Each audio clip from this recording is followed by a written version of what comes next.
Happy Wednesday.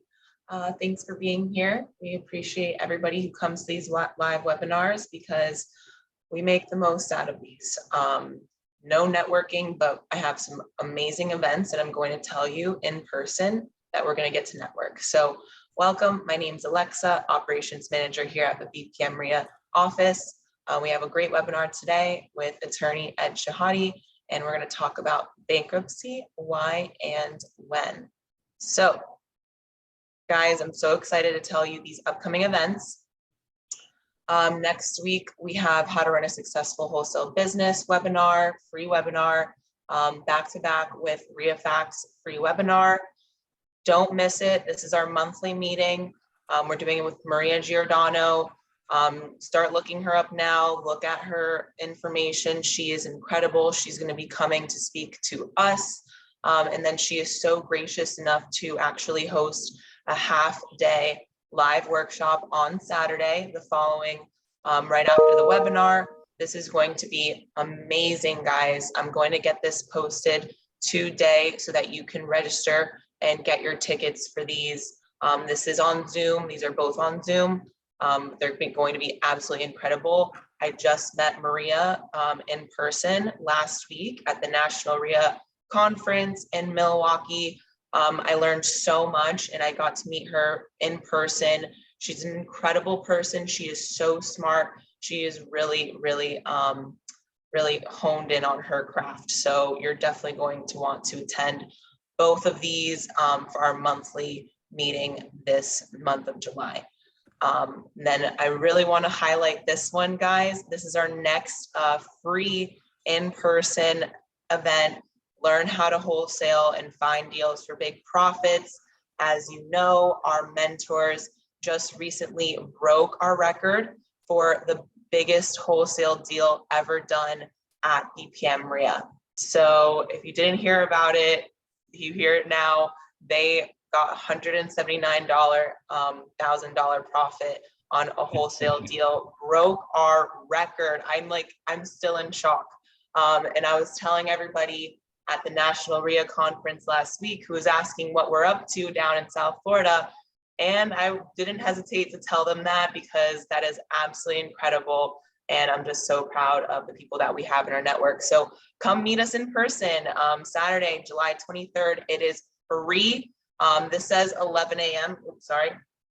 This says 11 a.m., but it actually starts at 10 a.m. So you'll see that on the website, which you can find all of our events on bpmria.com. I will go ahead and put the link in the chat for you guys to register for all of those. Yep. And just so you guys know, on that Saturday, July 23rd, it is going to be in Pompano. So make sure it's not at the Signature Grand. It's a different location. I know some of you guys are mentoring students. It's really not for, I mean, you could come, we have limited seating. It's really for non-mentors because you guys already have all the information that we've been kind of going through. So just to give you a heads up on that. Good idea. So yes, Pompano Beach, 10 a.m. to 1 p.m. Free workshop in person. So go ahead and register for that immediately. So because we do want RSVP for this event. So thank you guys for that. And as you know, my absolute favorite way to keep up with our events, and those who, are registered on this event line, you got a text this morning reminding you that we have a webinar today. And then you can register straight from the text. So if you're interested in getting text updates for the events, go ahead and text the word BPM REIA to 954-800-6961. And I popped that into the chat for you guys in case I'm running too fast. All righty, so next bootcamp dates have been released, and I would highly recommend you go and get your ticket right now because we are having the price $297, originally $595, 2-day, full day training live held by our CEO and lead mentor, Anish. You will be spending 2 full days with him, and some amazing guest speakers are trickled in there. You can find that on the link that I am popping in the chat right now for the quick start, because we have some incredible people that join us for this 2-day live event on Zoom. We are running this 297 until 4th of July, the day after 4th of July. So go ahead and get that right now, because you're not going to want to miss this one. If you haven't been, you need to go. If you're even thinking about the mentoring and coaching program, I highly recommend going. So if you have any questions about that, thank you guys for responding to the poll, and I will get back to you with more information. Alrighty, as you know, our members do get the best discounts. We are the only local chapter in South Florida that's partnered with the National RIA. So this is going to get you huge discounts to Home Depot, Arcana Insurance, Rent Perfect, Avis Budget, so many different vendors. You can find them on nationalreia.org if you'd like to look directly at the source. Although if you're a member of BPM RIA, you're also a National RIA member. You get into our in-person networking meetings for free and a ton of discounts to different seminars that we host, just like the one we're having for Maria on that Saturday. Our members will have a discount to that. So if you have any questions about a membership, thank you guys for responding to this poll, and I will get back to you with more information, or you can go ahead and click the link in the chat. Awesome. And as you all know, we do have one-on-one coaching and mentoring programs available, as our program is extremely unique. Our mentors are local in South Florida area, and we teach a number of things. We'd like to get to know you and what your goals are. We put up 100% of the money for our students' deals and split profit 50-50. So if you have any interest about this, I highly recommend you go to the website and schedule the discovery call so I can get you more information in your hands, and so you can book a one-on-one free consultation with one of our mentors and see if this program's a good fit for you. So I popped my email in the chat for you guys. I also threw the link for the website so you can book that discovery call right now at a time that works for both of us. So without further ado, I'm going to, of course, thank our amazing speakers here today, thank our corporate members, thank Ed, thank Anish and Harry, everybody that's in this webinar right now. All of our members in National RIA, we wouldn't be what we are without you guys. So I'm gonna let you guys take this over. Yep. So I want to first of all, thank everyone that's been on here. I see a lot of familiar names. Just in case you don't know who I am the president of BPM RIA, the owner. We are, again, the only chapter of National RIA in South Florida that's approved. What that means is they do background checks, financial checks, criminal checks, and luckily, I guess I passed all three. So far, so good. So I guess we're good for another year, safe to say, unless I get into some trouble. So today, I'm really excited is I also have one of our lead mentors, Harry Diamond, and a personal friend for 10 plus years.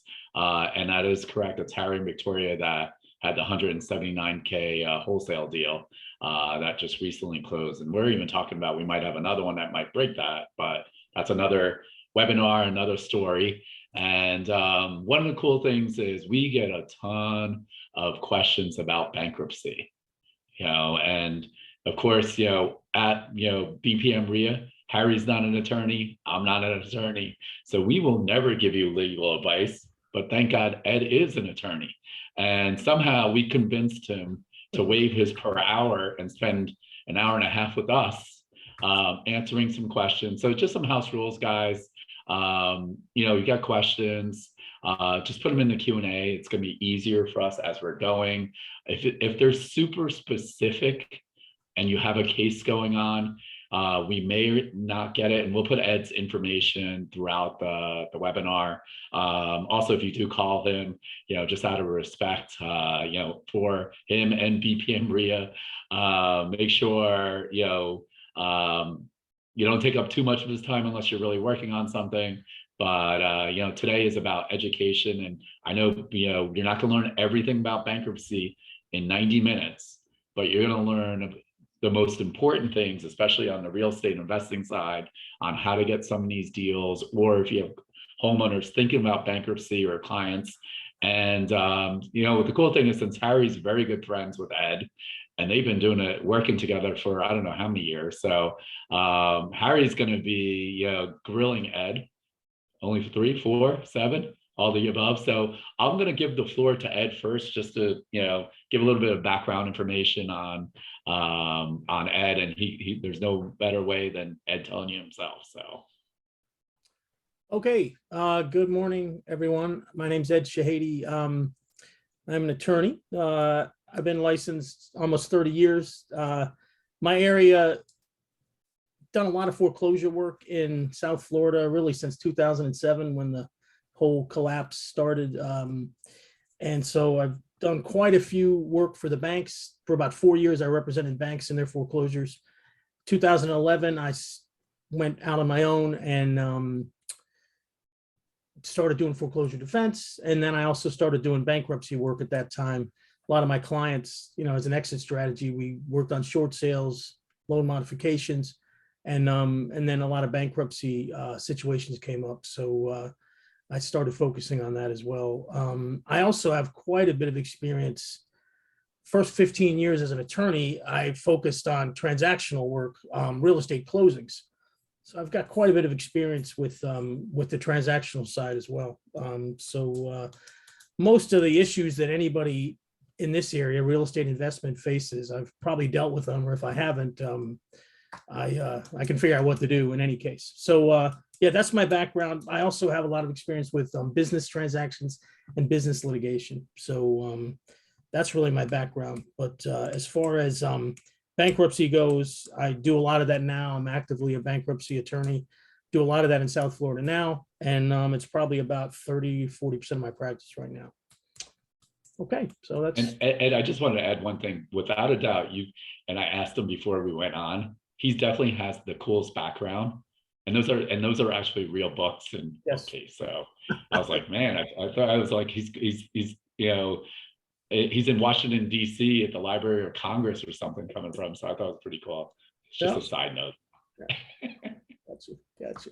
And he read every single page of every book. Oh, yeah, at one time or another, yeah. Well, Ed, thank you for joining us today. Just for everybody on this call, if you would also put in the chat, if you have any experience with bankruptcy in the past, or working with anybody that needs to go through or has gone through bankruptcy, if you're familiar with that, we'd like to see your experience as well, or if you're new to this whole thing. When I first met Ed, it was actually through a realtor. And developing relationships in this business is very critical. So Ed became part of our networking team because it was necessary that I needed his services in various areas of real estate. And one of the things he kept saying to me, because I thought I knew what I was talking about, he kept saying, no, that's not the way this works.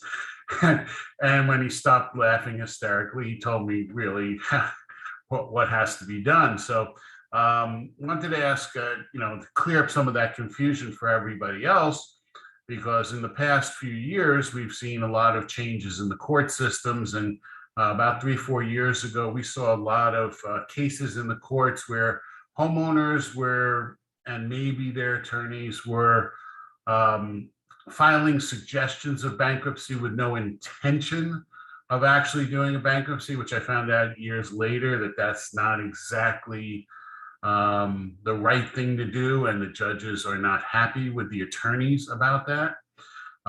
So I thought it was a simple delay tactic that would buy us basically 90 days if we needed it. And I was schooled by a professional licensed attorney and realized that that is not the best option, the best idea. So that's why we brought Ed on board, because we wanted to find out a little bit more in detail what is a bankruptcy, and why do we need bankruptcy? Why would the homeowner need a bankruptcy? Different types of bankruptcies, et cetera. So we have a few questions. You've seen a few of the bullet points in the emails that we sent out inviting you to this event. So Ed, if you could give us a quick overview. You have the thought of what is a bankruptcy and why, our topic is why and when. So why why do we need bankruptcy and when can we use it? Or when should we use it? Why you need bankruptcy is pretty simple. You need bankruptcy because under federal bankruptcy law, once a bankruptcy is filed, everything stops. It's called a bankruptcy stay.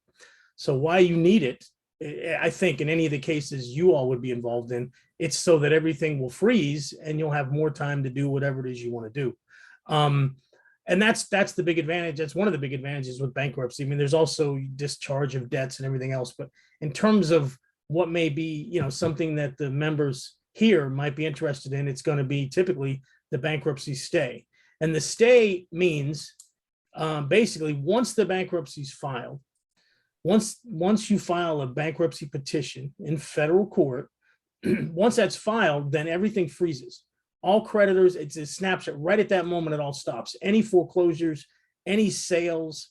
I had a case, it's on appeal actually right now, where we had just to give you an idea of how the stay works, the property had actually sold at a foreclosure sale. But in Florida, the sale isn't finalized. Well, I shouldn't say it's not finalized, but for bankruptcy purposes, until the certificate of sale is filed by the clerk, you can still stop, you can still freeze everything. So the property had gone to sale at about 10:30 a.m. This is a Palm Beach property. The auctions there start at 10. I think in Broward, they start at 9. This was 10, the property went to sale about 10:30 a.m. The homeowner filed bankruptcy like at 11 a.m. And then the certificate of sale wasn't filed till about 11:30. So actually, literally, even though the property had sold, there was a bidder. They had submitted the winning bid. The deposit was the clerk gets the 5% deposit automatically. Even though all that happened, as long as and also what else happened was the certificate of sale was even issued by the clerk because the clerk, they're not keeping track of every single thing that's filed when it's filed. So we'd actually go back and vacate the certificate of sale. But long story short, as long as you file a bankruptcy petition, as soon as you file it, everything stops. And even after the sale occurred, in this case, we were able to get the property back and to move forward with the bankruptcy, and the bidder received their money back, of course. So that's why you're going to file bankruptcy, is because you get a stay of all litigation, essentially. I mean, there's some exceptions to that, but in general, most litigation stops. Anything that you guys would probably be dealing with would be stopped by the bankruptcy stay. Yeah. So that's the main reason you're going to file bankruptcy, is to stop the proceedings. And then again, the other issue that comes up is, why are you really filing bankruptcy? If the only reason you're filing it is to get a stay, well, then that's a problem, because the reason you're filing the bankruptcy should be to obtain, well, there needs to be a better reason than that, although that can be a good enough reason. It's just there needs to be more to it than that typically. And again, I get a lot of people, they just want to do bankruptcy to buy time, as Harry just said. If that's the only reason you're doing it, well, that's a violation of bankruptcy law. However, if you get an attorney involved and you can come up with some other ostensible reasons that you can, if somebody asks, you can, with a straight face say, yeah, we wanted to stay, but we're doing it for this reason, then it's okay. But if that's the only reason, well, if that's the only ostensible reason, it's the only reason you have, then that's a problem. Usually you can come up with something else, but again, it depends. I mean, I get a lot of calls from investors where the homeowner they don't really know what's going on. They don't even know why they're filing bankruptcy. The investor is like, hey, I want to stop this thing. I want to do a short sale. Well, that could be an issue because the homeowner it's their bankruptcy, right? They have to be on board and they have to understand, what the consequences are, what effect it might have on their credit and all those types of things. So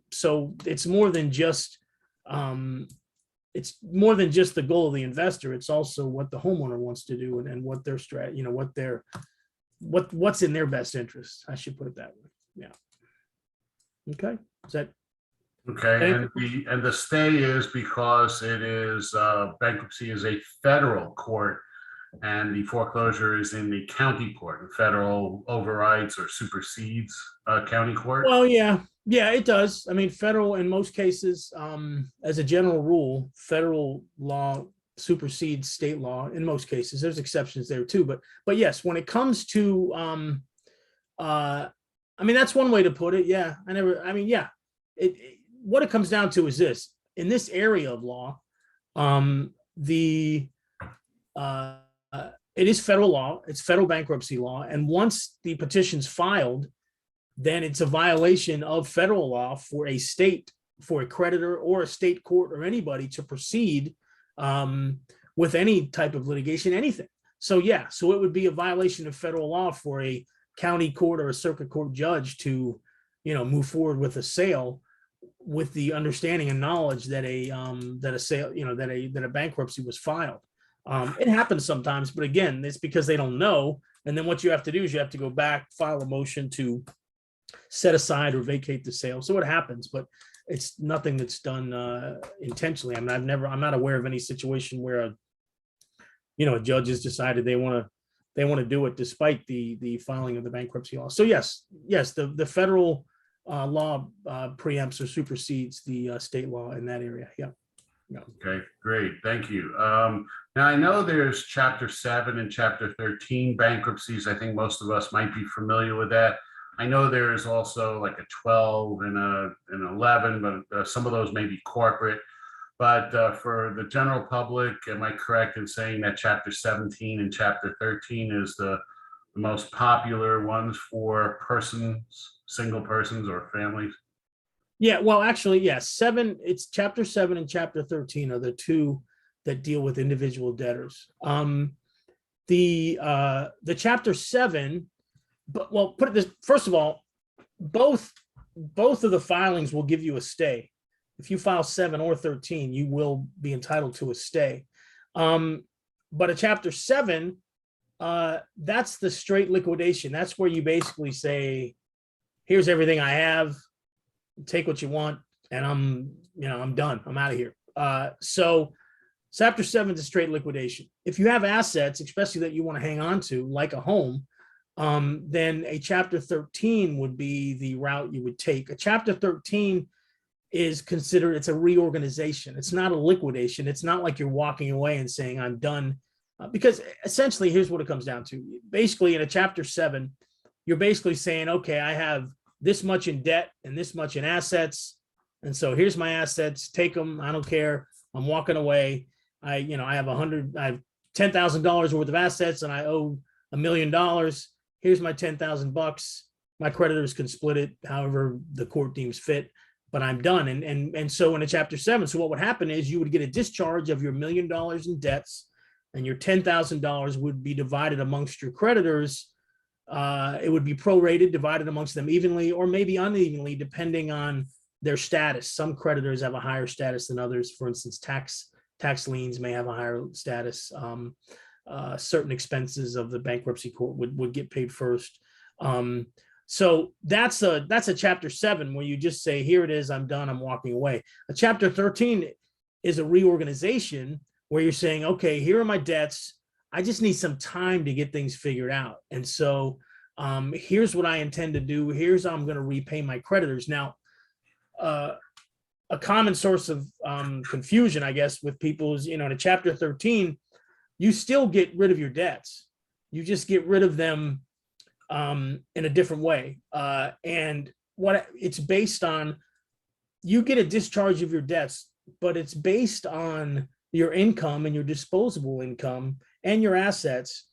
And once that's all taken into account, then you have to pay a certain amount of money to your creditors, as opposed to Chapter 7, where you just walk away. I mean, if you have no assets and you owe $1 million, you walk away and you discharge from everything. But in Chapter 13, you have to pay your creditors something depending on your assets and your disposable income. And then again, what's going to apply most to what the investors here are going to see, what's going to happen is that any secured debts in a Chapter 13 bankruptcy, if you want to keep the collateral that's being secured, then that's also part of the Chapter 13 bankruptcy plan. And the easiest way to understand that is that you're going to take, if you want to keep something like a house or a car, you're going to start making payments again on that collateral, on that secured debt. So if you have a mortgage, and let's say your payment's $2,500 a month. So in your Chapter 13 bankruptcy, in addition to other debts you'd have to pay, on this particular debt, you would have to begin making your regular monthly payment of $2,500. And let's say you also owed $60,000 in back payments. So you have up to 60 months to reorganize in a Chapter 13. So in this particular case, you would be paying $2,500 a month as your regular payment. And then you would be paying the $60,000 past due over 60 months. So you would be paying $1,000 a month towards the past due. So you can see at the end of 60 months, you would be caught up on your house. You would have paid all the past due, and you would be paying the regular payment. And that applies the same thing to homeowners association lawsuits. It's the same thing. Whatever's past due, you divide that by the number of months between 36 and 60. Most people, they're in bankruptcy, they're going to go with the 60-month plan because it's the lowest monthly payment.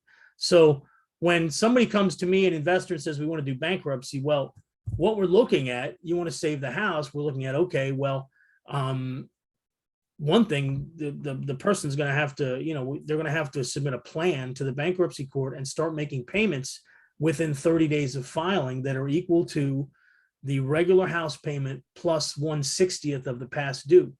If they can't make those payments, the bankruptcy will get dismissed. If you fail to make the payments, they'll dismiss the bankruptcy. So that's kind of the main differences. Yeah. I just got a follow-up question on that. If they do reorganize and they do the 60-day payment, so I'm just using the 2,500 plus the 1,000, 3,500, are the trustees trying to see, are they going to like verify their income? Like how does or is it just the borrower saying like, hey, I think I got it, I got a little side hustle and and I can make the payments? Well, that's a great question. Yeah, there is a verification in a way. I mean, what happens is when you submit your petition and your schedules, part of that has your income and expenses in it. And the debtor verifies that they sign it under penalty of perjury. So they say, hey, here's my income, here's my expenses. And so at the end, what part of what an attorney does when they prepare your paperwork is the attorney is also certifying that the plan is what's called feasible. Now, people can argue about that, but sometimes it's obvious, but it has to be a feasible plan, meaning, can these people make the payments? Now, sometimes reasonable parties can differ. Yeah, they can make it. No, they can't. And sometimes you litigate that, the Sure. creditor, the bank will say, they'll go to the judge, they'll file a motion, they'll object to the plan. Judge, this isn't a feasible plan. This person can't make the payments. And so, and typically, I've had situations where I'm like, they're not making money now, but they're going to be making money in 3 to 6 months. And they've had income in the past, a lot of this stuff with the pandemic. And so there was an argument like, look, judge, give him 6 months. He's out of work right now, but he was making, $80,000 a year. He or she, they're going to be making money again. They just have to get a job and we need some time.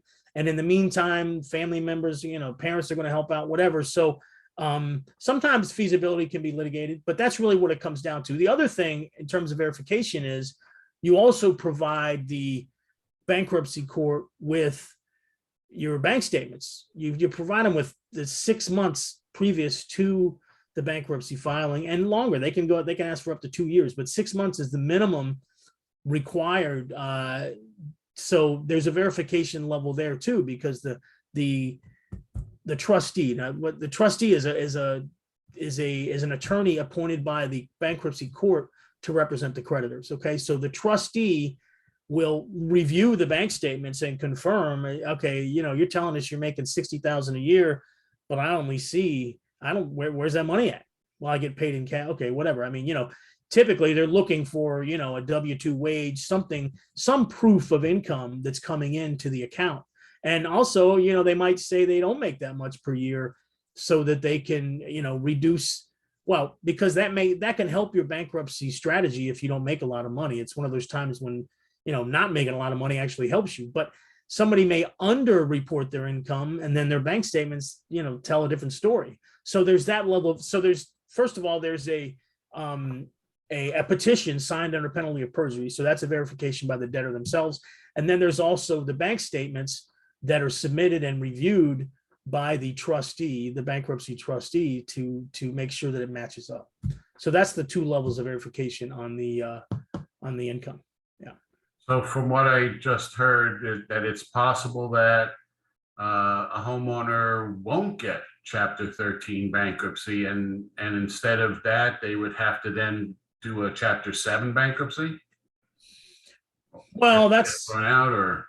Well, that's a kind of a tough question. I mean, if you don't, well, okay, again, it's very unlikely that again, as the attorney, I'm not going to file a Chapter 13 bankruptcy if I don't have a feasible plan. It's just going to be a waste of everyone's time. Right. And I've got an ethical duty to walk into court with a straight face and say, Judge, here's what we're doing and here's why.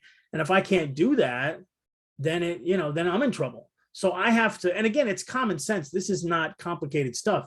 People can, a feasible plan. You don't need to be a lawyer to know that here's your expenses.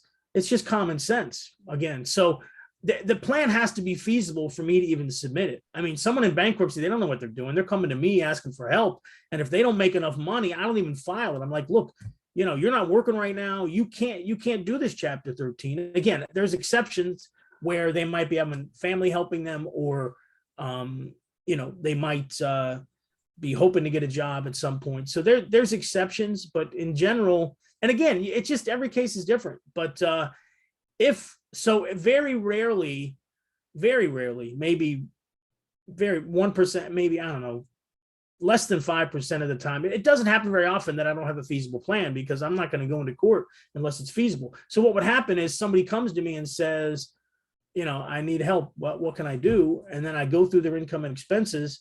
And, we can't do a 13. You can't make the payments. So we got to do a Chapter 7. But again, a Chapter 7 is a little bit different. You have to qualify for the Chapter 7. What it would come down to is this.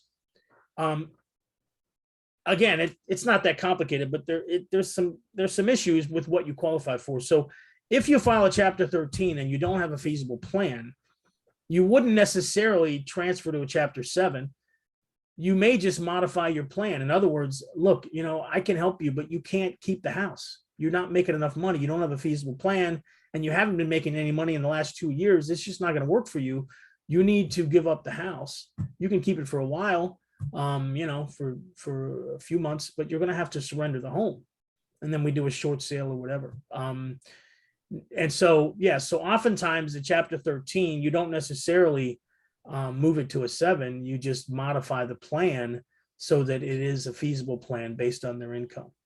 That's why we see occasionally the trustees are throwing houses or real estate out of the plan because of that. Yeah. I mean, you could put it that way. It's really the trustee is saying you can't do this. And so the debtor, in consultation with the attorney, then files a motion to modify the plan. They say, okay, we want to modify this plan. And here's what we propose. Because what happens is in a Chapter 13, you file the petition and then you file a plan, and then you go to court and the plan is and you ask that the plan be confirmed. And so when you go to court, the confirmation hearing, the creditors have a chance to file their objections and say, no, I don't think this is feasible or whatever. And then the trustee also, because the trustee represents all the creditors, every single creditor, and the trustee may object. So you have to overcome the trustee's objections as well as any creditors that appear. The creditors that would appear at a confirmation hearing are typically just going to be the big ones, the mortgage and the car note. Credit cards aren't going to show up at the confirmation hearing because there's really not much for them to say.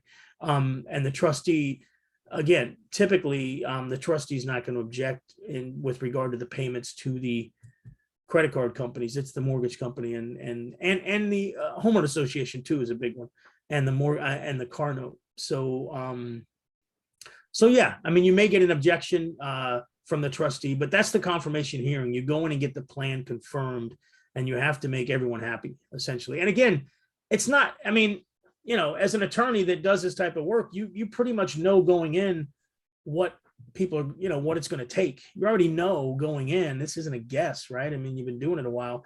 So you kind of know what you need to get everybody to be happy. But, sometimes there's, it's reasonable people can differ, and that's why. And so you argue about it, and then you go to a judge and, and so forth. So it can be litigated. These issues can be litigated, but by and large, it's pretty straightforward. And so there's not much to fight about. I know what the trustee wants and I know what the creditors want.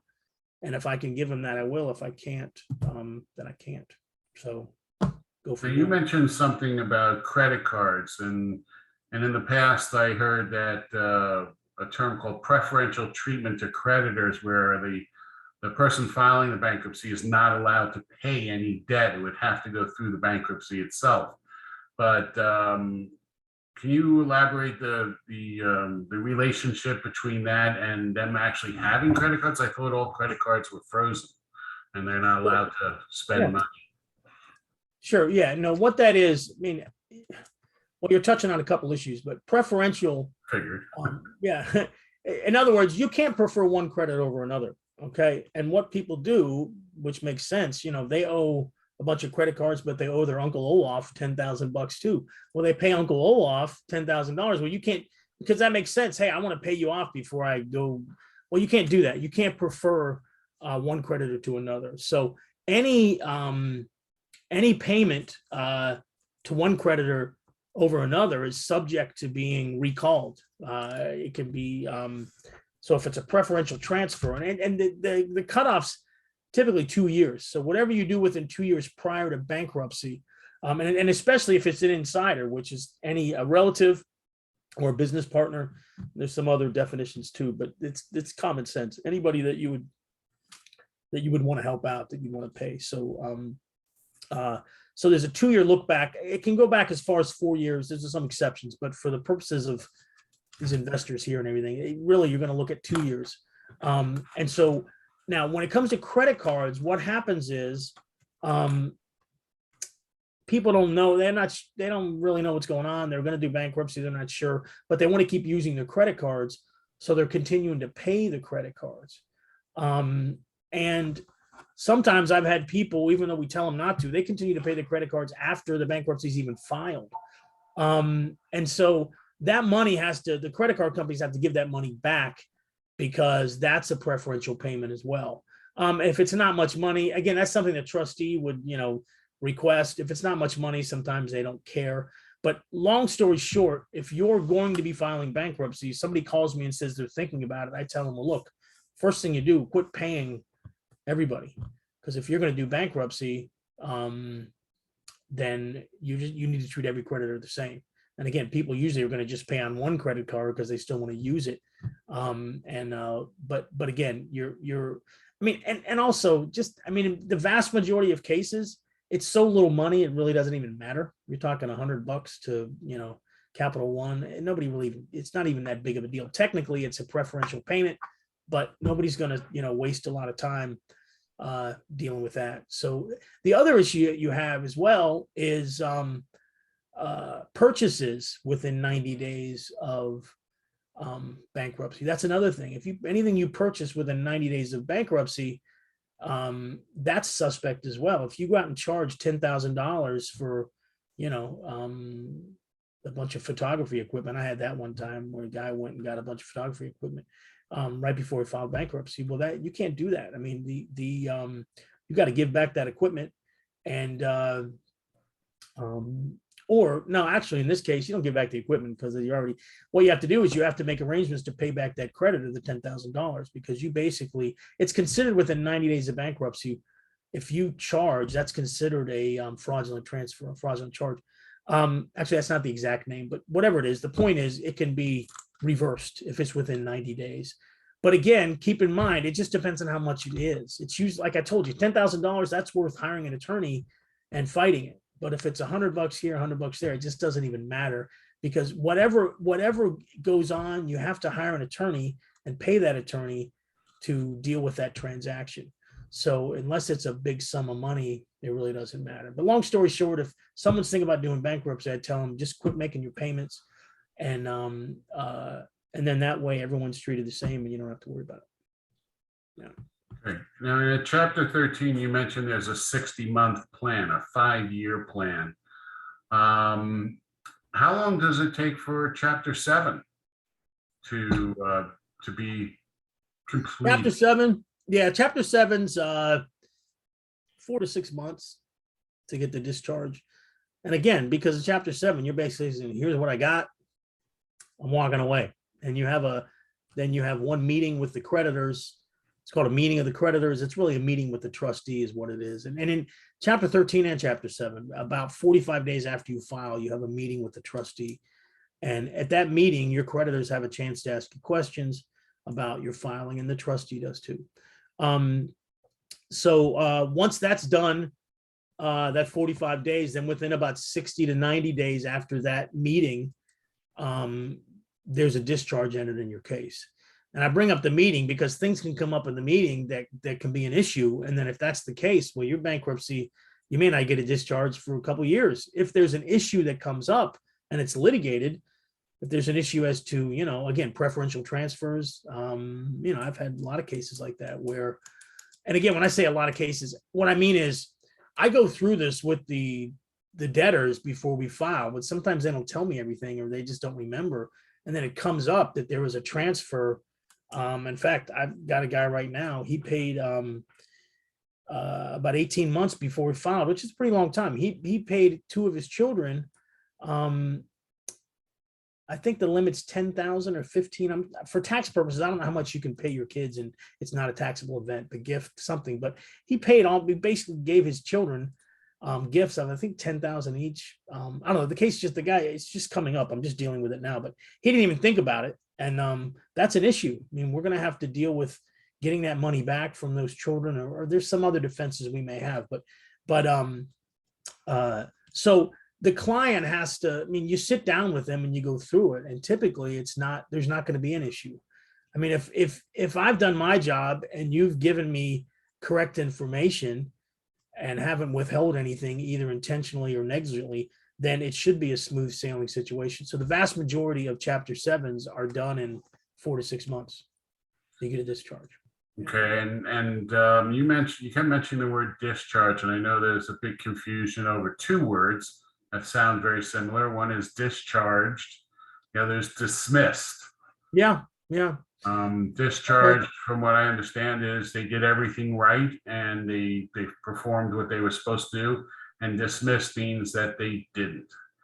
And well, I guess, there's actually 3 issues that confuse people. There's discharge, dismissal, and then there's closing of the case. The case gets closed. That's another issue. People get the discharge. That's the most important thing to the debtor, because then after that, they're done. They've gotten their discharge, their debts are discharged. So that's over. A dismissal, dismissal would be, that's not a discharge. A dismissal means that it just what it says. It's a dismissal of the case. You filed bankruptcy for whatever reason, you didn't comply with the statutory requirements, and your case was dismissed. So you're back to square one. And then closing of the case, you may get a discharge, but the case may not be closed. And for instance, again, with the example I just gave you, where the guy gave his kids money. So he may get a discharge of all his debts, but the case isn't closed because the trustee may be filing an action against those children to get that money back. So the case would still be there, but the debtor isn't liable for any of that money. The debtor paid the money to a third party. So there may be some litigation involving a third party. So the case may still be open, but the discharge has already been entered. So that can confuse people. But long story short, when most people, what they care about, the debtor at least, and really anybody, if you're talking to somebody about a bankruptcy, you want to know when it was discharged. That's what you want to know. Not so much when it was closed. And obviously if it's dismissed, then it is what it is. Another important thing in a chapter 13 is the discharge doesn't come until after the entire payment plan is complied with. So you don't get a discharge for 5 years. And that can be a problem. That can present a problem for people if they want to buy a car, for instance, you have to get permission of the bankruptcy court to buy a car, because you're taking on debt. I don't know if you're getting rid of other debt. If the payment's the same as your other car payment, it's not a big deal. But that has to be, a bankruptcy judge has to sign off on, well, put it this way, they don't have to sign off on it, but if the creditors, they're going to want bankruptcy approval of the new debt, because if you're, and this happens all the time. I mean, a chapter 13, maybe a year or two in, the person can't make the payments anymore. Well, the case gets dismissed. And so there is no discharge. And so all those creditors that were out there that you were paying, $10 a month to from the bankruptcy court, well, now they can all sue you again because you have no protection. And so if I'm going to loan you money to buy a new car, I want to make sure that that's approved by the bankruptcy court, and so that it's less likely that you'll get dismissed, and my loan's a good one.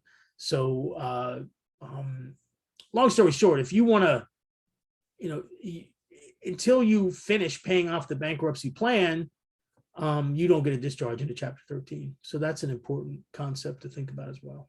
Okay, so now from a real estate investor part, we're interested in their property, their asset, or liability, depending on how you want to classify it, but we're interested in their property. So if the case is either dismissed or discharged, depending whether it's the 3 to 6 months on the 7 or the any time for dismissal through the 5 years to the final discharge, if that is granted, the bank has a right then to claim or petition the court to reset the sale date, and because the stay has been lifted on the property. So that's what I'm interested in. So that's why I always check the bankruptcy court, pacer.gov, to see maybe that the homeowner didn't follow the rules and the case was dismissed. Because if I can see that a little bit before the bank does, I have that extra 30 to 60 days to talk to the homeowner and potentially start a short sale at that time. If a case is dismissed, or I should say, when is a case dismissed? Am I right in saying that we have about, if nothing else is done, we have about 90 days before a sale date occurs? And the reason why I think that is because by the time the case is dismissed, I see it takes a few weeks, maybe anywhere from 2 to 4 weeks for the bank to find that. Then they have to file a motion to the court saying we'd like to reset the sale date, of which the judge then has to have a hearing, and maybe give all parties 30 days to prepare for that hearing. And if the homeowner doesn't put up a defense at that hearing, what we see typically is the judge then sets a sale date 30 days out. Is my timing correct? Yeah. Approximate there? Yeah, that's about right. Here's the thing. Here's how it works. Most foreclosure law firms, bankruptcy and regular law are really quite a bit different areas of practice. And again, I got into the bankruptcy really as an outgrowth of my foreclosure practice. But the vast majority of bankruptcy attorneys know nothing about bankruptcy law, and vice versa. The vast majority of bankruptcy attorneys know nothing about foreclosure law. So what happens is you've got two separate arenas, and typically, now the bigger firms are going to have bankruptcy counsel in-house and foreclosure, but a lot of these firms, they specialize just in foreclosure. I mean, like I said, I worked for the banks for 4 years. And so one firm I worked at had bankruptcy in-house. The other one, I worked for 2 other ones, they did not. They farmed it out. So what that means is that once the case is dismissed in bankruptcy, oftentimes you'll have the bankruptcy attorney informing the foreclosure attorney of what happened. And then the foreclosure attorney needs to reset the sale. But again, that takes time, right? They get the dismissal, then it may take a few weeks before they notify the bankruptcy law, the foreclosure law firm. Then the foreclosure law firm has to contact the client and say, what do you want to do? that can take a few weeks. But yeah, in the end, yeah, you're talking 60, 90 days typically from the dismissal to the setting of the new sale. So yeah, I'd say that's about right. It can even be longer. I mean, it can get lost in the cracks. I mean, because again, there's notification from bankruptcy counsel to foreclosure counsel, and then foreclosure counsel has to notify the bank and get instructions back. I mean, like I said, I mean, I work for the banks. I mean, I may have, typically I carried about 80 to 100 cases at a time. So I'd have a big spreadsheet. So I'd have, okay, I just got an email from bankruptcy counsel that this got dismissed. Then I have to notify the my client. I may have 15, 20 foreclosure cases with this one bank. And so I may have to, I have to send them, maybe they may have an internal software, whatever way I notify them, hey, this got dismissed. What do you want to do? Well, they may not get back to me for 3-4 months. I don't know. To me, I've done my part. It's off my plate. They're going to tell me, and they may not get back to me for a long time because maybe they're working on some loss mitigation that I'm not aware of. Again, I'm just the foreclosure attorney doing my job at the bank. So there's some steps there before the bank finally says, no, reset the sale. And then, then you have to file the motion to reset sale, set it for hearing. And yeah, so 60, 90 days, sometimes longer. It's pretty amazing sometimes how long it is. But I'd say 60 to 90 is a fair, that's probably 80, 85% of them are going to be within 60 to 90 days. Yeah. Okay, great. Thank you. And the cost of doing a Chapter 7 in bankruptcy, is it a set fee, and how does it fluctuate? How does the attorneys get paid? How do you get paid? Yeah, it's the Chapter 7. Well, it's interesting. Bankruptcy is one of the few areas that in certain situations the fee is limited. What you can charge people is limited by bankruptcy statutes. In Chapter 7, there's not, you can charge whatever. Typically, $1,500 to $2,500 is kind of the range for a Chapter 7. I'd say $1,500 to $2,000 would be about right. A Chapter 13, it's going to be around. Well, the maximum you can charge is about $5,000. So typically you see anywhere between $3,500 and $5,000 for Chapter 13. So it's usually, about $2,500 more. And that's how my fees are set up. The Chapter 7 and then a Chapter 13 is $2,500 more, basically. There's a lot more work on a Chapter 13. I mean, I kind of went through with you, how we do the plan and we get the typically you're looking at around $1,500. I also do on a Chapter 7, I do a payment plan. I mean, what I charge, it's $1,500 plus the filing fees. So it's about $1,850 for a 7. I'll do a payment plan. It costs about $2,400. You make payments, monthly payments for 12 months. But I have a finance company that handles all that. Because I can't, some attorneys do it, but you're not supposed to file a petition for a debtor and then also be their creditor at the same time. So ethically, I pass that off to a finance company, and they just pay me a portion, and they select the rest, and they take the risk. So so yeah, about $1,850 is what I charge with filing fees. So yeah, you anywhere between $1,500 and $2,500, and then again, add $2,500 to that for a Chapter 13. There may be some, but in a Chapter 13, there's a lot of additional things that can happen. So you can end up spending $6,000, $7,000, $8,000 on a Chapter 13, depending on if you want to do a loan modification. And there's all kinds of motions that can come up, and they're $500 a pop usually. So a lot of things can come up in a 13 that can make it higher. And what we typically do is just when there is a motion and something happens, we just add that to the plan and we increase their monthly payment accordingly, depending. Yeah. So Yeah. Hey, that's kind of, I'm gonna kind of change this because I'm not a lawyer and all this law talk. So some of the people on the call are new, right? So I know we've been Right. talking about Chapter 7 and 13. They talk to a homeowner, right? Their best friend said, file bankruptcy, you'll get to keep the house, right? Which we know is not true, right? I can't tell you how many times I've heard that. So they already stopped making payments. Let's say it's the house. they're interested, right? So of course, guys, you guys, unless you're an attorney like Ed, do not give people legal advice. That's number one, right? You get Ed on the phone on there, and now you're going to discuss with them.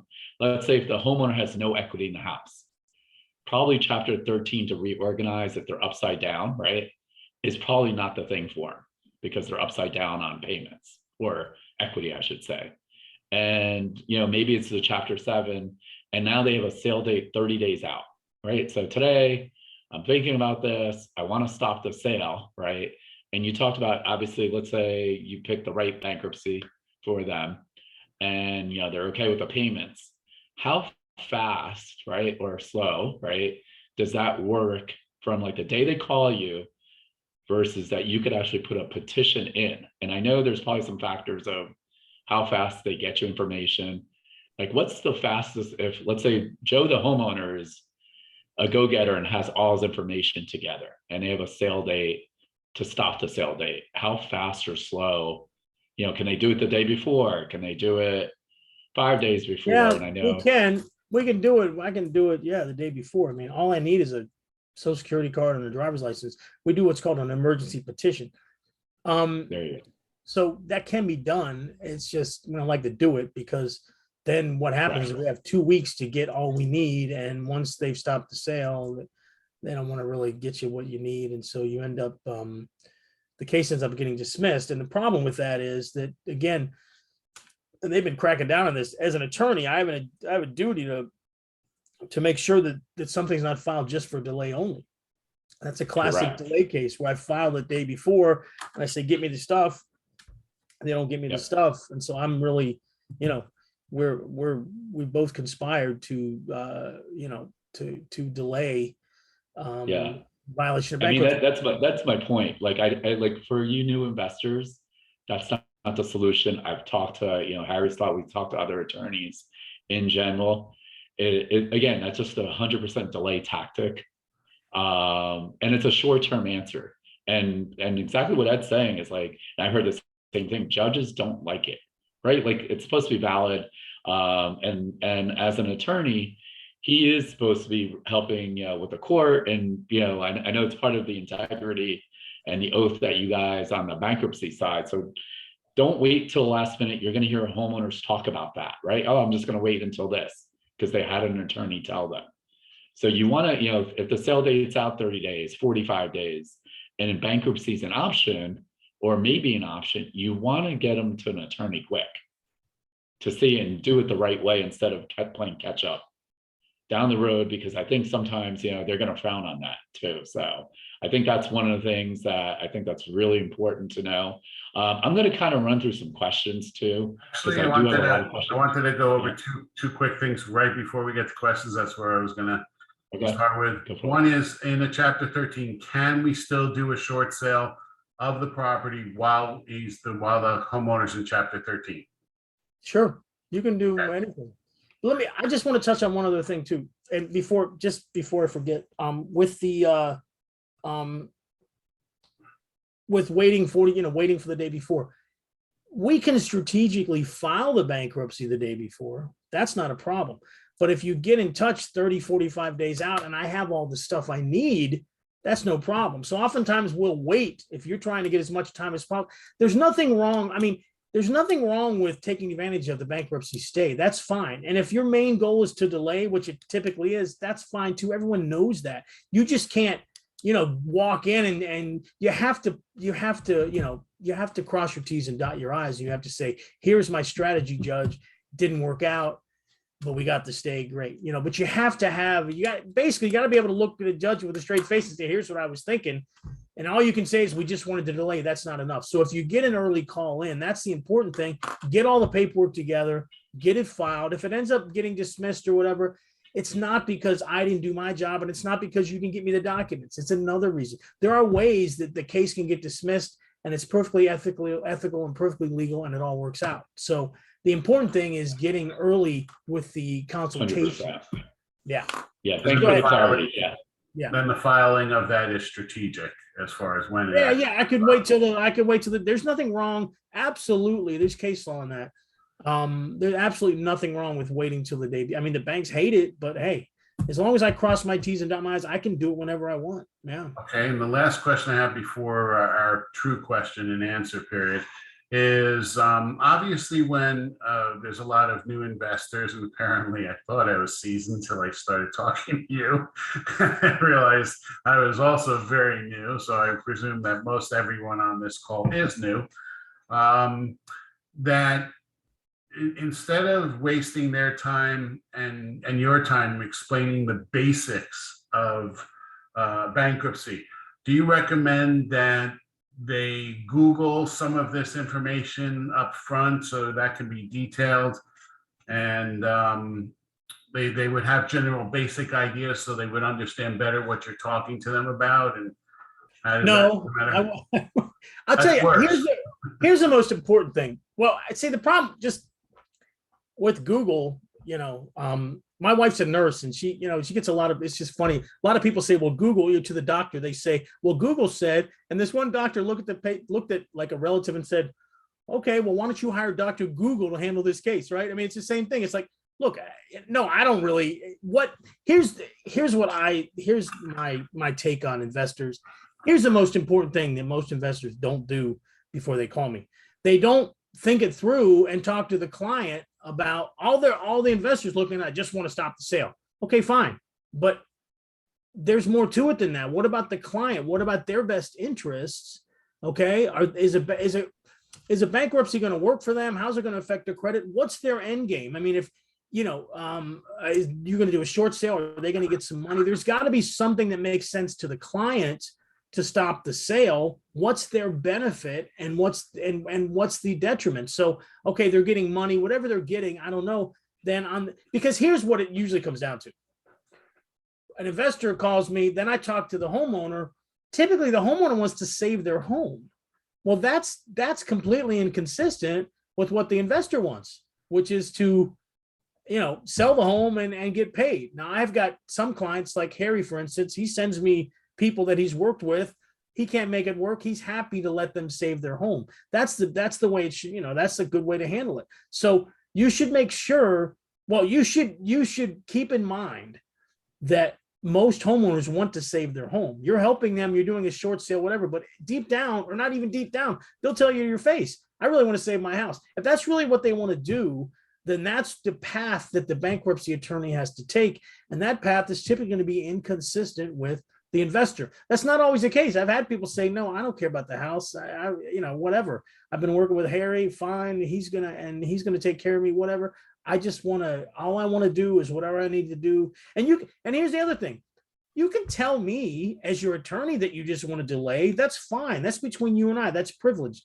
That goes nowhere beyond. Now, the investor, I can't, that's not privileged. You're not my client, but the homeowner can say to me, and that's all private as long as it's just me and the homeowner. So just delaying is not a problem. It's just between you and I, but I just have to, that can't be the only reason we're doing it, but that's up to me as the attorney to set that up so it's consistent and it's ethical. So that's the most important thing I think for investors is, what's your client really want to do here? Do they really want to save their house? And if so, how's that? Okay, fine. Are you going to, is the client going to say one thing and the investor another? I get that a lot. The investor's like, I want to get it sold, man. I just want to delay. And the client's like, no, I want to save the house. Well, that puts me, basically I'm saying, look, I got to go with the client on this. And honestly, typically it just doesn't get anywhere because I'll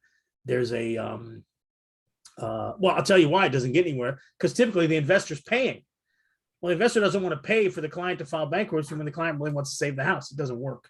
So that's really the biggest thing that I run into, is a direct conflict between what the client wants and what the investor wants. And bankruptcy, may not be the best choice in that case.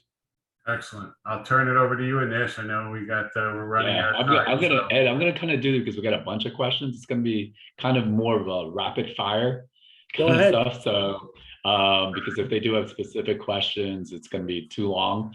So Victoria is asking, if you file a suggestion of bankruptcy, does it ding your credit even if it's not approved? Again, that question's not, here's the thing. Filing a suggestion of bankruptcy means that's just something, the question is, did you actually file a bankruptcy petition in federal court? If you did, then you file a suggestion of bankruptcy in state court.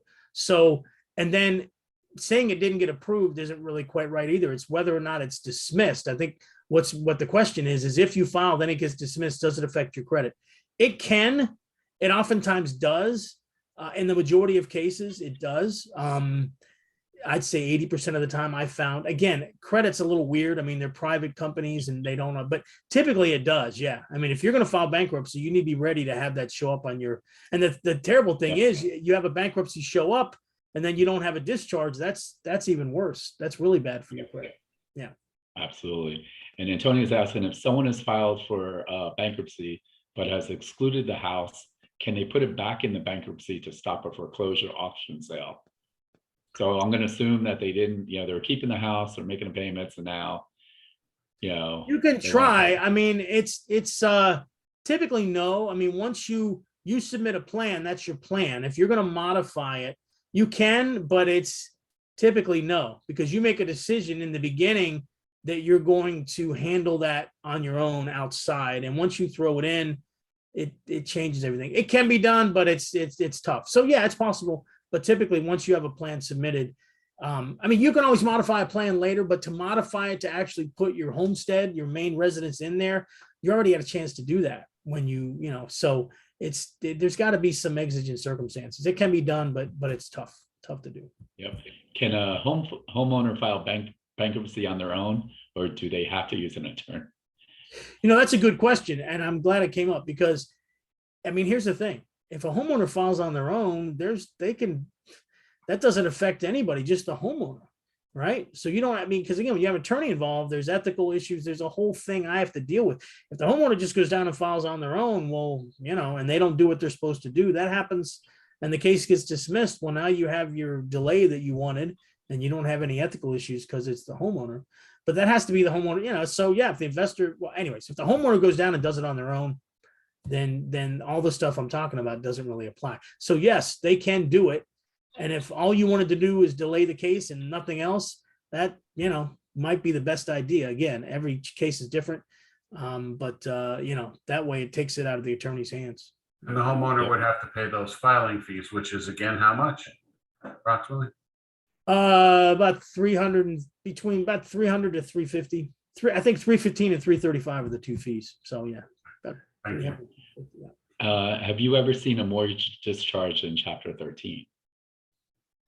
Sure, but you can't keep the house though, right? That's the thing. I mean, I've had that happen where, chapter, or even a Chapter 7. Yeah, you can get the debt discharged as against the individual, but the mortgage is still a lien on the property. So that's a good question. A lot of people get confused on that. So yeah, I don't owe my mortgage company a penny. They can't bother me. They can't call me. They can't do anything. But they can still foreclose against the house because there's a mortgage on there, and you got to pay that. So it's called an in rem foreclosure. It's against the house only, not against the individual. They don't owe any money.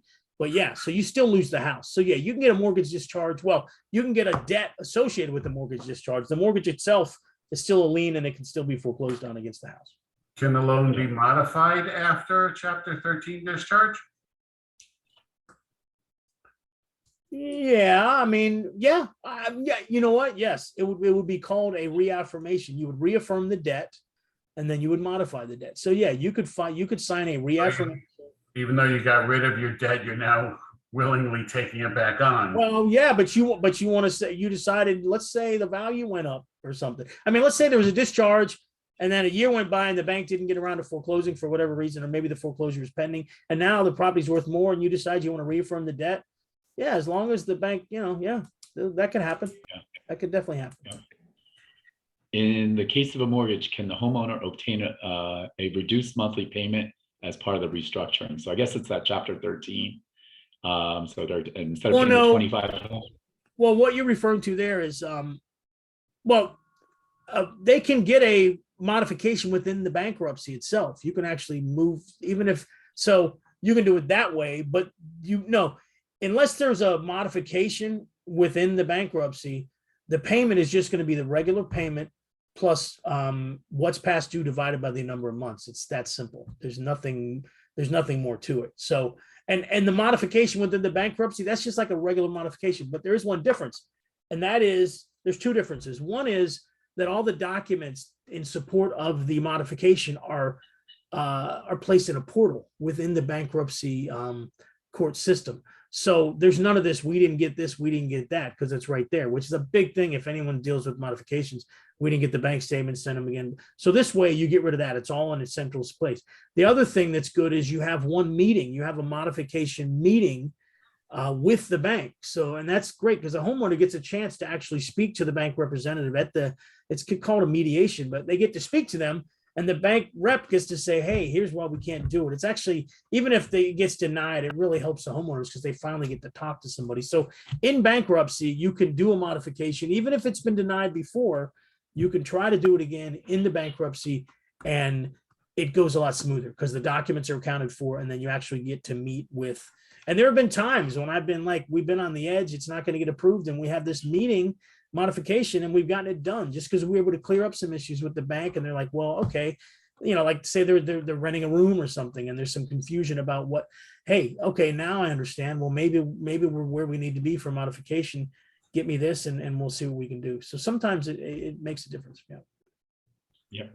And Wayne's talking about, I've seen cases where homeowners have filed bankruptcy multiple times. How does that happen? Won't they eventually be prohibited from multiple refilings? Yes. So is there a limit, I guess? Yeah. And I mean, there's a limit. It just depends. Every case is different. I mean, I've done multiple bankruptcy filings, even though, and it's ethical if it makes sense. You've got to have a reason for each one. But ultimately, what will happen is the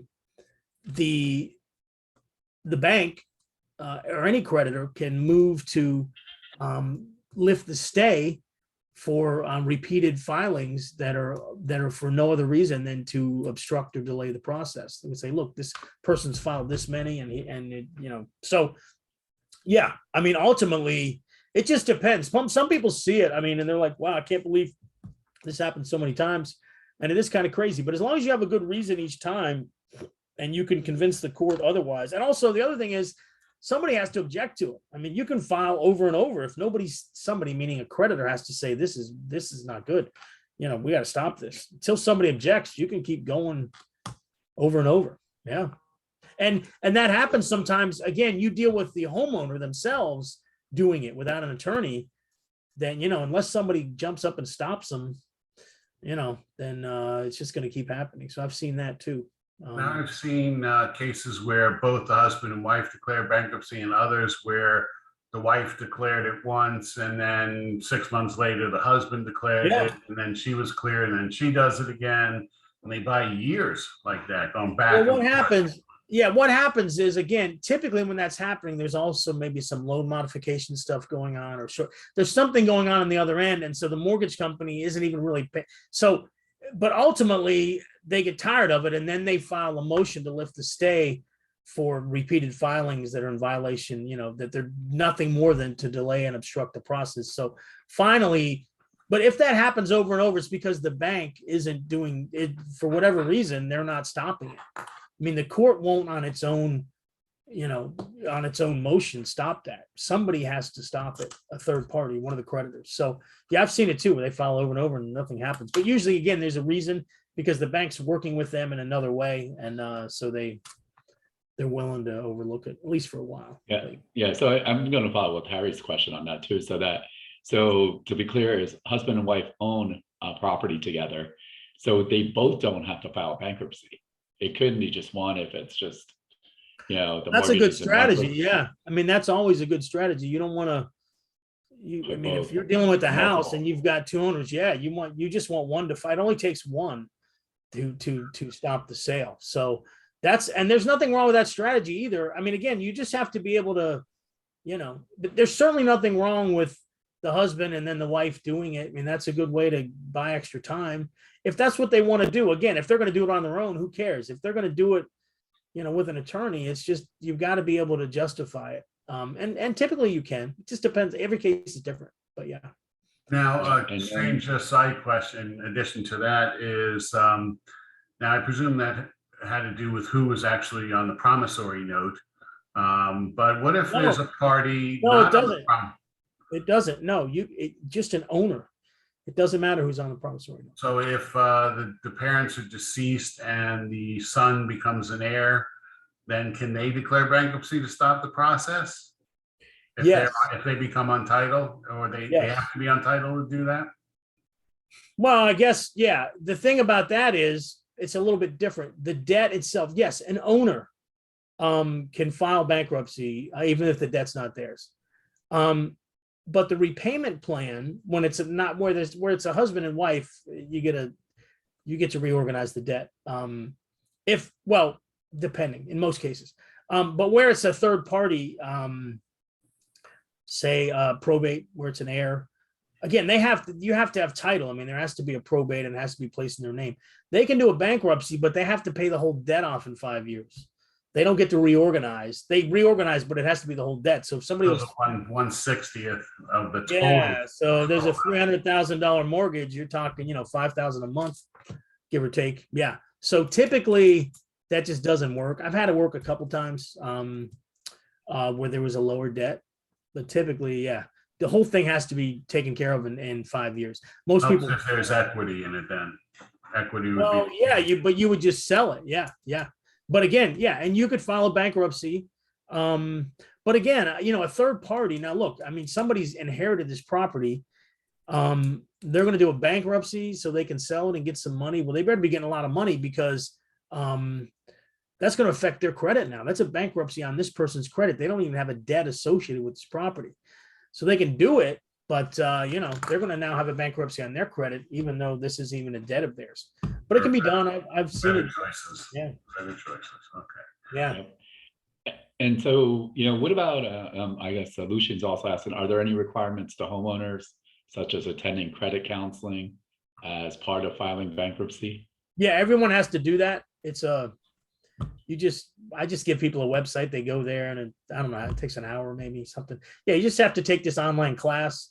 And then, yeah, that has to be done before filing. In fact, I had a case where a guy filed bankruptcy and then he hired me because he didn't know what he was doing. And I had to, so I went in and he filed it on his own. We didn't even realize he hadn't taken the class. And I filed a motion, to allow him to take the class later, and judge wouldn't allow it. He said he couldn't. I mean, you literally, there's no exception that I'm aware of. I tried to get one in this case. I said he didn't understand. He was, he filed on his own. Nope.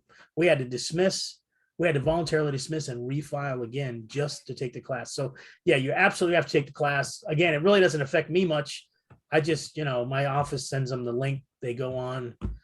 They got to have an hour basically to sit down and do it. And then it's all sent by email to my office and we're done. So yeah, but that. An additional cost to the homeowner because the other case is dismissed. Oh, in that case there, yeah, he had to refile and, spend the other filing fee again, the $315, I think, for the chapter 13. And then also the counseling is money, but it's not much. It's like $30-40 or something like that for the counseling. So yeah, that has to be done, but it's kind of a non-issue. And what about certified liens? Will that affect marketable title? Does it get removed by the chapters or the bankruptcies if there's certifiable liens on the property? Well, I don't know what certifiable liens means, but anytime, well, let's just say there's a lien that attaches to the property. Right. There's two parts. Yeah, there's the mortgage, there's the debt itself. You can always get that discharged. To get a lien removed, yeah, you can. But that's a separate process. You have to file a motion to remove the lien, and there has to be a reason. I mean, if it's impairing your homestead, that's the typical reason, right? There's a lien and it's impairing my homestead rights. So I want it removed from the property. Yeah, but you got to do that. Then, a lot of times people don't know that, especially if they file their own bankruptcy, they don't know that. So then they get a discharge and now there's a lien. They try to sell or do whatever and they can't. And I've done that. I mean, I reopened the bankruptcy form and we removed the lien, but it's a separate thing that needs to be done. But in most cases you can. There are exceptions.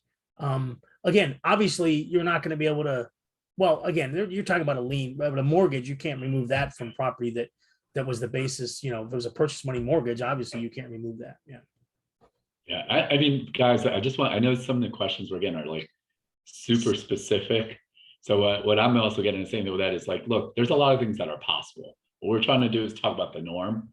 So we're not trying to, go down that rabbit hole where it's like, well, the 1 out of 100 or an investor is doing this. We're just, if you guys have specific cases and you're working on it, well, that's why you're going to call Ed and, talk to him, and he's going to give you different strategies that may or may not work for you. And he'll be upfront about it too. What about the other question I always get is that, is it possible, and I think you touched on this already, was, can you do a short sale while it's in the middle of bankruptcy? How easy is it to actually get a trustee to approve the short sale if, through It's the process easy. and sign off? People get confused. It seems like it might be hard, but it's not, because look, a short sale, you're assuming in a short sale, you need to get everyone else's approval.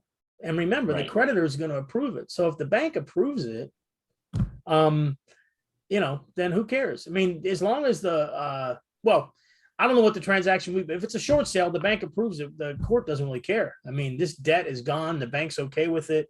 The money's not going to the borrower. Any money going to the borrower needs to be disclosed, so. Sure. But like in the real world time, it sounds like it'd be easy. Is it easy to get a hold of the trustee? Is probably what I'm asking, I guess. Is it easy to saying, what? hey, we got to get a hold of the trustee to actually sign off on that? Or would you? No, it's not no, you don't do that. You would do the short sale. You'd call me and say, look, just get the short sale, get it approved. And then here's the hard part. Here's the thing you got to realize. You have to wait then, give it about 30 to 45 days to set a hearing. I can expedite it if needed, depending on if there's a sale coming up, obviously. Then we could expedite it, get an emergency hearing. But typically 30 to 45 days, they'll be able to file the motion and get it heard and get an order entered. But as long as it's approved and there's no money going to anybody, the debtor, it's pretty simple. Why wouldn't they? They'll approve it. They don't care. It doesn't matter. It's just going to change. There's no longer going to be payments made Sure. to the bank. So yeah, Yeah. it doesn't matter. I'm laughing. The reason I'm laughing is because it's a no-brainer, but sometimes these lenders, sometimes what seems like an obvious no-brainer seems like it's difficult. No, I know. No way. I guess the lender, the trouble though is going to be on your side, the investor side, not my side.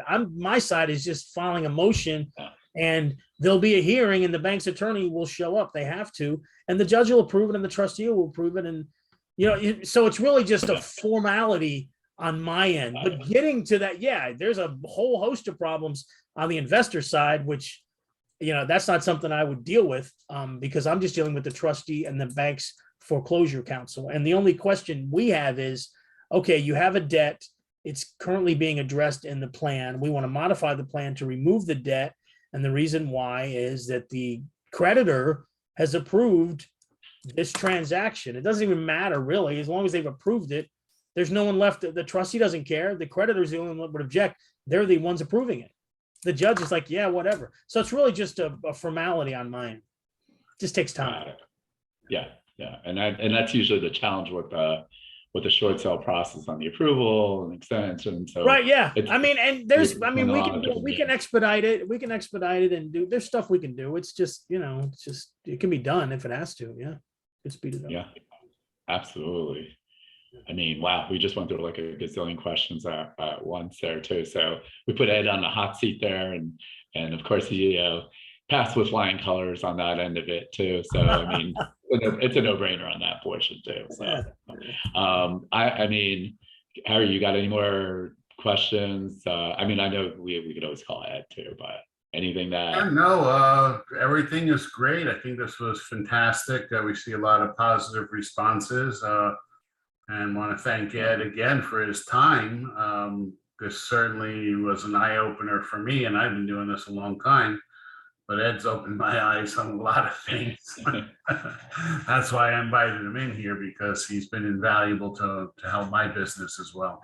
Let me just and we'll kind of a go. I'm sorry. No, I know a lot of people are. Oh, sorry. I know a lot of people are, before they hop off, are asking for Ed's information. Alexa's going to put it in the chat, so you will have Ed's information too. By the way, sorry. No, that's People okay. hit me. No, just one final comment, just kind of reiterate what I said earlier. If you contact me, just make sure that you've investigated, that what does the homeowner want? That's the most important thing. You know, what's the strategy here? What are we trying to achieve? And, you know, if you're straight up with me about it, say, hey, you know, I just get so many calls where it's just the investor's goal. Well, I can't, you know, I can represent an investor, but not in bankruptcy, something else, you know, but not in a bankruptcy. That is personal to the homeowner. So just keep in mind that if, you know, you contact me, what is, you know, what's your plan with the homeowner? And what are you going to be doing? And also, here's another real important thing. I don't want to know about any money changing hands. I don't need to know about any of that stuff. You call me up and say you're going to give the homeowner money, that I'm done. I can't do anything. You know, I don't know what happens. I don't care. That's really, you know, but typically in a bank, you know, typically if you're going to be giving somebody money, that's typically a problem with any of these situations. So that's not something you want to tell me about, because that's a, Yeah. And I'm, the other thing is like, you know, because I do talk to homeowners, and what you'll find out is they do have assets. I know we didn't actually touch on that. Like what's a, you know, I know back in the day, right? Like people want to do strategic defaults, but you know, I have $100,000 in the Caribbean, you know, at one of those banks. yeah, no, that's a great I mean, question. we'll talk about that. Yeah, I mean, if somebody has assets, that's a problem for any bankruptcy. Worldwide, right? Worldwide assets, right? Yeah, absolutely. And so the other thing is, I say to people, look, man, you don't want to hide your assets. I mean, you need to disclose everything, or just don't do bankruptcy. You don't, because this is just, you owe money to people. You don't want to go to jail. They'll bankruptcy fraud. They'll put you in jail for that. There's no reason to do that. Just either tell me the truth and let's come up with a strategy, but don't fail to disclose, because then you're just opening up. All you're trying to do is get a discharge, and now you're gonna end up in jail. I mean, it happens. You see, you know, it happens all the time, man. These celebrities and everything, or these reality show people, you know, they file bankruptcy and they don't disclose all their assets, and they go to jail. So it's not worth it. Yeah. Yep. So that's number one. Disclose everything. Yeah. They're gonna find it, right? So I mean, it's like, Yeah. I'm 100% behind you. Like, you know, and if you have enough money out there, they're gonna find it, and you're gonna feel really silly. And you can't play like, oh, I didn't know, on that end of it. No, They're plus, gonna look at your you know, tax returns, bank statements. you know what else? People, yeah, look, if you're thinking it, someone else has already thought it. You know what I mean? You're not smarter than that. I mean, so you can't hide. I mean, it could happen. You could hide something, but it's unlikely that it hasn't already been tried and figured out. So don't be silly. Yeah. And I'm going to ask, like, this is actually my own question. Obviously, with the cryptocurrency craze and all that other stuff, you know, I've heard people say, look, I'm hiding assets in crypto on that. You still have to disclose that, correct? I mean, you should be Yeah, I'll give you a case, not crypto, but I'll give you a case that I dealt with. Sad case, but maybe not that sad. I represented the debtor. About crypto, just what they always do. You have that meeting with the trustee I told you about. They always ask you now, do you have any cryptocurrency? If you say no, okay, fine. But if they find out later, what happened with this guy, it wasn't crypto, it was a personal injury case. They asked him, you know, have you suffered any injury that you may be getting money? No, he says that. Well, then he has this huge case where he was getting, it was over $1 million. The guy, he messed up his back really bad and his neck. I think it was maybe $800,000. Anyways, he ended up walking away after paying us and everybody else walking away. He ended up with about 60, 70 grand, literally, because what happened was the trustee took all the money. The trustee was going to take everything from him, but he hired us and we were able to fight and we were able to get him some money, but not much. I mean, most of the money went to all the attorneys, including us, and he was only able to walk away in the end. He had an $800,000 case, I think, and so his attorneys would have gotten a third, maybe, so 600.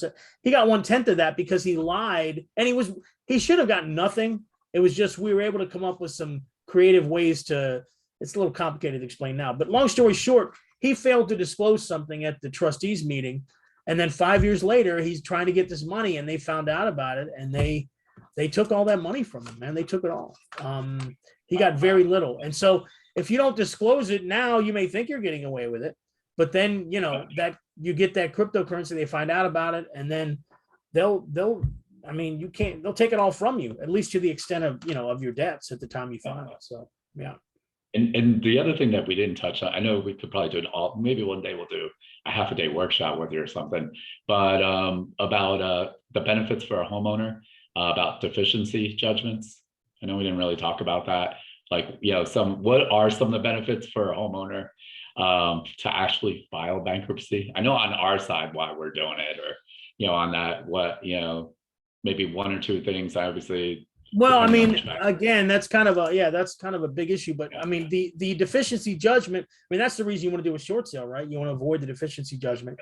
If you're in bankruptcy, if there's already a deficiency judgment out there, say you got foreclosed on with another property, well, that gets discharged in bankruptcy. And then in terms of the current property that you're living in, I mean, the bankruptcy, why you're doing the bankruptcy, I would presume, is to reorganize and pay that debt. But let's say you were just discharging the debt. You didn't want to keep the house. Well, again, that debt would be discharged, and any deficiency arising after the sale is also discharged. So those are, I think I hit on all the issues. Yeah. Those are the big ones that I know of. So that's, you know, and the quick end for deficiency judgments for your newbies, you know, the bank forecloses on the house, you know, for 100,000 for easy numbers, you know, 200,000, it's the difference, that $100,000 they could come back after you.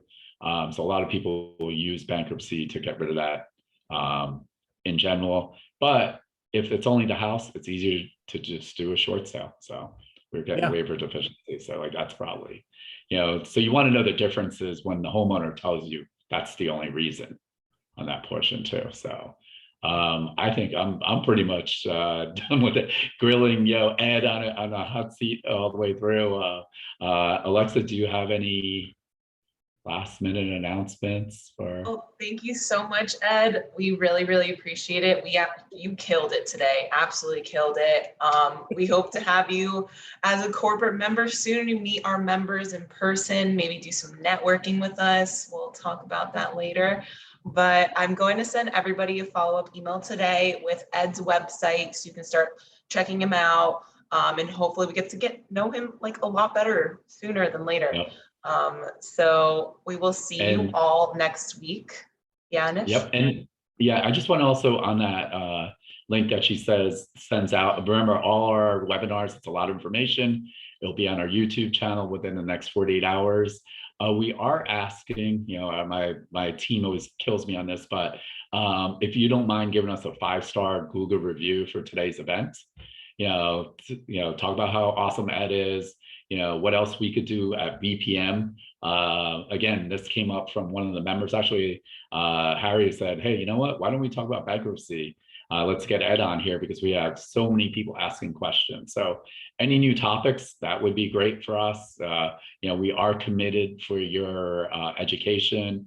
We want to be networking too. So, and the last thing I'll also leave you, well, I guess we'll have a couple more workshops before July 4th too. So I want to just thank you guys. I want to thank Ed for hanging out with us. Harry, you know, way to run it, you know, asking Ed all those tough questions too. So we appreciate it. And we hope to see you soon in person, guys. Take care. Absolutely. Have a great day. Thank you, everybody. Bye-bye. Thanks.